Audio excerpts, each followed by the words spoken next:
스마트폰으로 유명한 한국의 재벌기업 SK그룹의 뿌리가 일제강점 시기 일본 회사 센코요 직물이었다. 1945년 패전으로 일본이 철수한 후 직원이었던 한국인에게 불화돼 한국 기업이 됐다. SK그룹처럼 일본이 남긴 기업을 이어받아 발전한 한국 기업이 지금도 많이 존재한다. 산케이 신문의 구로다 카스히로 객원논설위원은 최근 칼럼을 통해서 지금의 한국이 탄생한 것도 모두 일본 덕분이라는 황당한 주장을 내놓았습니다. 일본의 막말은 여기서 멈추지 않습니다. 일본의 재팬타임스는 올해 1년 내내 한국은 코로나 바이러스의 수치를 매우 낮게 유지해서 세계의 부러움을 샀다. 그런데 한국은 코로나19 백신을 맞으려면 앞으로 최소 몇 달은 더 남았다 보도했고, 국내 일부 언론들조차 코로나 백신 확보 경쟁, 일본 3억 3천만 병, 한국은 빵이라고 말하고 있습니다. 일본 언론들과 국내 일부 언론사들은 일본은 이미 모든 일본인들이 접종할 수 있는 규모의 백신을 확보했는데 한국은 치열한 백신 확보 경쟁에서 밀렸다라고 보도하고 있습니다. 특히 최근 코로나 백신 예방률 94.1%, 중증 예방률 100%를 자랑하는 미국의 모더나로부터 일본이 2,500만 명분을 확보했다며 한국은 상상조차 할 수 없는 일을 일본이 해내고 있다고 대대적으로 홍보하고 있습니다.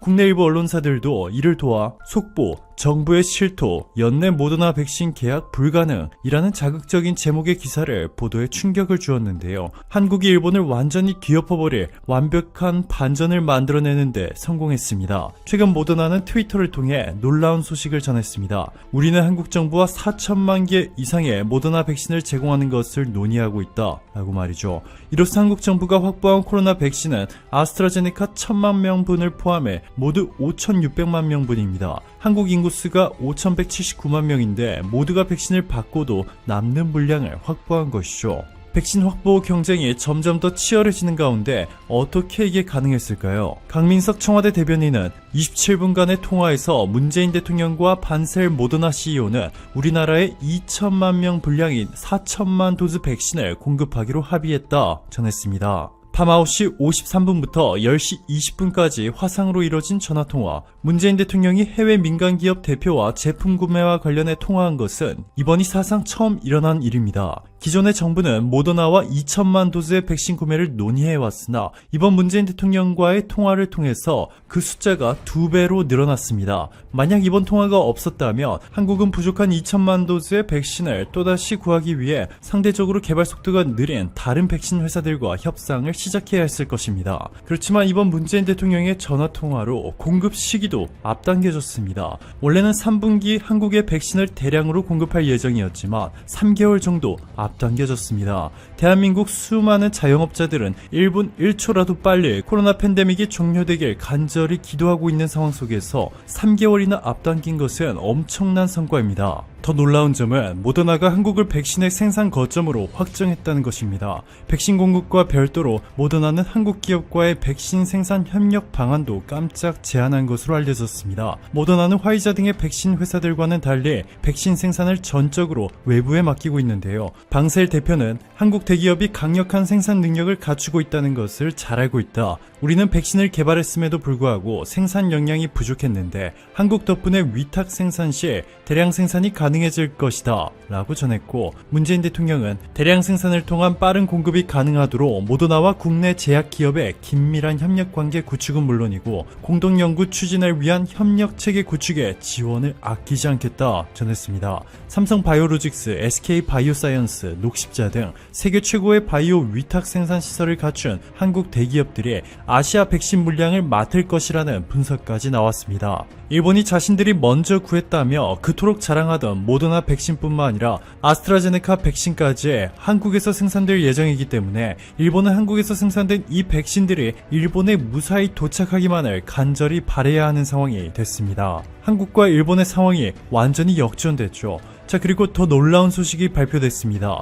일본의 지지통신은 백신 접종을 통해 코로나19 이전의 일상생활로 돌아가는 시기가 일본은 2022년 4월로 주요 선진국 가운데 가장 늦을 것이다 보도했습니다. 지지통신에 따르면 영국 의료조사 업체인 에어피니티는 각국의 백신 확보 상황을 근거로 국민 대부분이 접종을 받은 뒤 집단 면역이 생겨 코로나 전 일상으로 돌아갈 수 있는 시점을 분석했는데 일본은 2021년 7월로 미뤄진 2020 도쿄 도쿄올림픽이 끝나고도 한참 후인 2022년 4월을 정상화 가는 시점으로 예측했습니다. 일본의 도쿄올림픽은 사실상 무산되었고 억지로 개최를 한다고 하더라도 역사상 최초로 관중 없는 올림픽이 확실시되면서 일본은 절망에 빠졌습니다. 반면 일본이 자신들보다 한참 늦게서야 백신 접종을 할 것이라 무시했던 한국은 일본보다 훨씬 더 빠른 집단 면역이 예상되고 있습니다. 정은경 중앙방역대책본부 본부장은 구매 예정을 포함해 정부가 구매한 4,600만 명분의 백신은 국내 전체 인구 5,183만 명의 88.8%에 해당하며 백신 접종 가능 인구인 18세 이상으로 따질 경우 104.3%에 해당한다. 통상 집단 면역을 위해서는 전체 인구의 60에서 70%가 항체 형성이 필요하다는 학계 의견을 고려할 때 이는 국내 집단 면역 형성에 충분한 물량이다. 내년 1분기 2, 3월부터 백신 접종을 시작하고 순차적으로 접종을 확대해서 적어도 3분기 정도까지는 집단 면역을 형성할 수 있는 정도의 규모까지 접종을 하는 것을 목표로 세우고 백신에 대한 확보와 접종 실행 계획을 만들고 있다 전했습니다. 정은경 본부장의 발표 시점이 문재인 대통령이 모더나 CEO와 전화통화를 통해 1,000만 명분의 백신을 추가로 구매하는 데 성공한 시점 이전인 것을 고려한다며 이르면 2021년 7월 혹은 이보다 더 빠르게 한국은 코로나19에 대한 집단 면역을 갖추게 돼 코로나19 이전 일상으로 돌아갈 수도 있다는 것입니다. 이는 일본보다 9개월 정도 빠른 수준으로 코로나 백신 핵심 개발국 중 하나인 영국과 비슷한 수준입니다.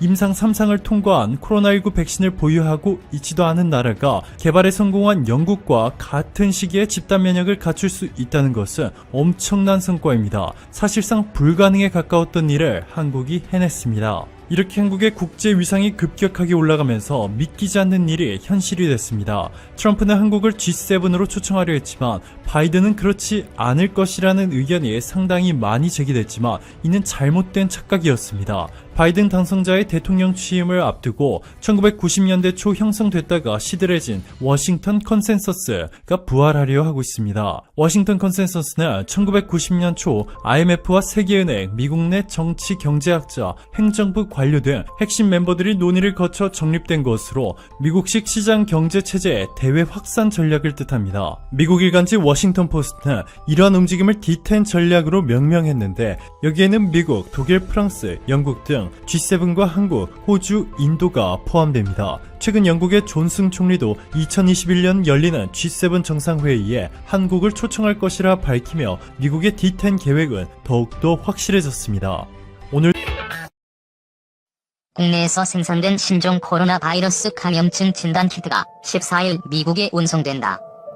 외교부 고위 당국자는 13일 취재진과 만나 3개 업체 중 2개 업체 제품이 내일 화물기로 나간다며 나머지 1개 업체는 미국에 있는 대리점을 통해 물량이 공급된다고 밝혔다. 한국의 코로나19 진단키트 생산업체들은 지난주 미국 연방재난관리청과 제품 공급 계약을 체결했다.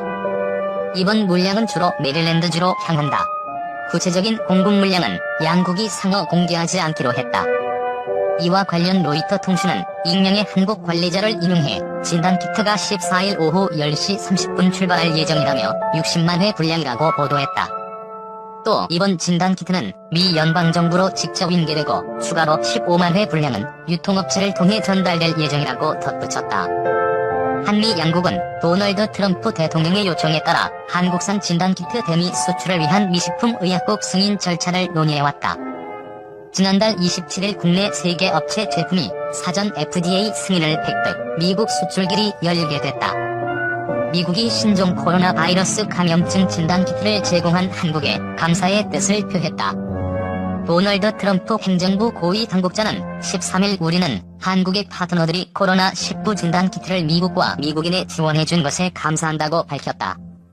외교부에 따르면 14일 국내 업체 2곳이 생산한 한국산 진단키트가 화물기를 이용해 미국으로 운송된다. 이번 물품은 미국 연방정부가 조달하는 것으로 미국 메릴랜드주로 향한다. 미 연방정부 차원에서 진단키트가 대량 발주되는 것은 이번이 처음이다. 트럼프 대통령은 지난달 24일 문재인 대통령과의 전화통화에서 한국산 진단키트 지원을 요청했다. 이후 한국 3개 업체 제품이 미국 식품의약처 사전 승인을 획득해 수출이 가능해졌다. 이들 업체는 최근 미국 측과 수출 계약을 마무리했다. 구체적 공급 물량은 한미양 측 협의에 따라 공개하지 않았다. 다만 로이터 통신은 미국으로 수출되는 한국산 진단키트는 총 75만 개로 이 가운데 2개 업체가 만든 60만 개가 이날 우선 운송된다고 보도했다. 또 나머지 1개 업체 15만 개는 미국 현지 대리점에서 판매한다고 전했다. 미국 존스홉킨스 대학에 따르면 14일 오전 9시까지 코로나19 확진자는 60만 명에 근접했고 사망자도 2만 3천 명을 넘었다. 진단키트 업계가 혼란에 빠졌다. 미국에서 승인 한국어 진단키트 대체 뭔가요? 국외 시장 진출에도 청신호가 튀어 정부가 국내 코로나 바이러스 진단키트 3개가 미국 식품의약국 사전 승인을 받았다고 발표하면서 진단키트 업계가 혼란에 빠졌다. 정부가 섣불리 관련 내용을 발표해 주식시장의 혼란을 부추길 수 있다는 지적이 나온다. 외교부는 지난 28일 보도자료를 내고 코로나 진단키트를 생산하는 국내 생산업체 3곳의 제품이 27일 미국 식품의약국 긴급 사용 승인 절차상의 사전 승인을 획득했다고 발표했다.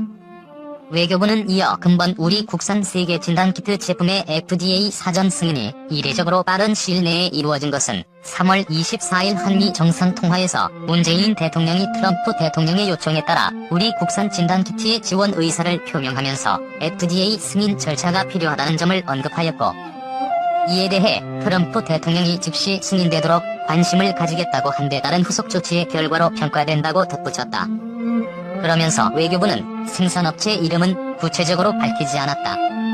업계에서는 시젠, 솔젠트, 코젠바이오텍, 랩지노믹스 등 국내 진단키트 회사들이 미국 FDA에 코로나 바이러스 진단키트의 긴급 사용 승인 신청을 한 것으로 알려졌다. 하지만 업계에 따르면 미국 FDA는 최종적으로 승인받은 진단키트만을 홈페이지에 공개하고 있다.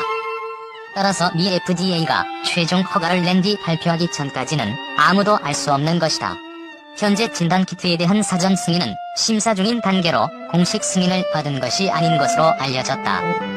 또 외교부는 사전 승인으로 해당 제품이 미국에서 판매가 가능하다고 했으나 이미 국산 진단키트 일부 제품이 미국에서 사용되고 있다. 현재 시즌은 미국을 포함해 전 세계 40개국 이상의 코로나19 진단키트를 수출 중이다. 어떤 업체가 진단키트 사전 승인 허가를 확인하기 위해 사람들이 몰리면서 29일 현재 진단키트 회사 솔젠트와 코젠바이오텍은 회사 홈페이지가 다운됐다. 한 진단키트 업체의 임원은 FDA에서 정식으로 허가가 난 것도 아니어서 발표하면 안 되는 것이었다며, 지금도 긴급하게 미국에서 사용 중인 상황에서 무슨 의미가 있는지 모르겠다라고 말했다. 코로나 위기가 의료 한류 기회로 한국의 감염병 진단 기법이 날개를 달았다. 감염병 진단 기술이 국제 표준으로 인정받고 세계 곳곳에서 한국산 코로나19 진단키트 지원 요청이 쇄도하고 있다. 주요 나라들이 코로나19 확산으로 어려움을 겪는 상황에서 한국산 진단키트 보급은 정부의 외교력을 강화시키는데도 한몫한다. 국내 의료기기 업체들의 국외 시장 진출에도 청신호가 켜졌다. 산업통상자원부 국가기술표준원과 식품의약품안전처는 29일 미생물 병원체 검출을 위한 유전자 증폭 검사 기법이 최근 국제표준화기구 의료기기기술위원회에서 국제표준안으로 승인됐다고 밝혔다. 이 검사 기법은 코로나19와 같이 다양한 감염병 진단에 사용할 수 있는 핵산 증폭 방식 체외 진단 검사의 전체 절차와 방법을 정의한 것이다. 국내에서 코로나19 진단키트에 적용된 실시간 유전자 증폭 기법 등 핵산 증폭 방식의 검사에 표준을 적용할 수 있는 기법이다. 국제표준 제정 절차에 따라 이 표준안은 최종적으로 회원국 전체의 승인 절차만 남았는데 이변이 없는 한 년 내 국제표준으로 제정될 예정이다. 이번 사례는 국내 기술로 개발된 감염병 진단키트가 세계 기준으로 자리매김하게 될 것이라는 점에서 적잖은 의미를 지녔다고 평가된다. 지난 10여 년 동안 국회의원과 식약처 등 정부기관과 의료기기 업계는 협업해 진단기법을 꾸준히 개발해왔다. 최승화 산업통상자원부 바이오화학서비스 표준과 연구소는 우리나라의 코로나19 진단 역량이 세계 각국의 관심을 받고 있는 것은 국내 감염병 진단 기술의 정확도와 신뢰도가 밑바탕이 됐기 때문이라며, 미국과 독일, 일본 등 주요국 전문가들이 참여하는 국제기구에서도 우리가 제안한 기술 기법을 다들 인정해주는 분위기라고 전했다. 코로나19 확산으로 비상이 걸린 주요 나라들은 최근 한국 정부에 앞다퉈 진단키트 지원을 요청하고 있다. 강경화 외교부 장관은 지난 28일 오후 레트노 인도네시아 외교부 장관의 요청으로 전화통화를 했다. 레트노 장관은 인도네시아에서 코로나19가 급격히 확산돼 진단키트 등 방역 물품이 부족하다며 지원을 요청했다. 이에 강 장관은 여력이 닿는 대로 최대한 지원하겠다고 약속했다.